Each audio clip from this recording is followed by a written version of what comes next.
అంటే ఏదో ఇక ఒక 5,000 10,000 చేతిలో పెట్టేసి చేతులు దులుపుకుంటారు. ఇవన్నీ వీళ్ళందరూ బాగుపడిపోయారని మనం సర్టిఫికేట్ పెట్టేసి సంతకాలు కొట్టుకుని చప్పట్లు కొట్టేసుకోవచ్చు. ఎందుకంటే వాళ్ళ జీవితం వాళ్ళు ఎట్టాగు చేస్తుంటారు. వాళ్ళ పిల్లల్ని చదివించుకోవడం, వాళ్ళు ఏదో వ్యాపారం చేసుకోవడం, ఏదో చేసుకుంటూ వాళ్ళు బతుకుతారు. వాళ్ళు ఎవ్వరూ పేదవాడు ఎప్పుడు కూడా ఆత్మాభిమానాన్ని చంపుకుని ఎదురోడి దగ్గర చేజాచాలనుకోడండి. వాడు చచ్చేదాకా కష్టపడతానే ఉంటాడు పాపం. ఆ కష్టమే మనందరి జీవితం ఓ రకంగా. అందుకు నజరానా కాదు, అందుకు కృతజ్ఞతగా మనం ఇస్తున్నటువంటిదే పెన్షన్.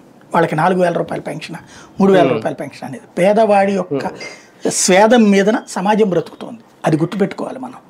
నేను పెన్షన్లు వాళ్ళకి ఊరికినే పెడుతున్నారు అన్నప్పుడు చాలాసార్లు చెప్పి, ఇప్పుడు నువ్వు నేను రేపు పొద్దున భవిష్యత్తులో కోసం అని చెప్పేసి ఒక ఇన్సూరెన్స్ తీసుకోవడమో లేకపోతే ఏదో చేస్తాం కదా, పెన్షన్ పిఎఫ్ అనినో ఇదో, వాళ్ళకి ఎవరిస్తారండి?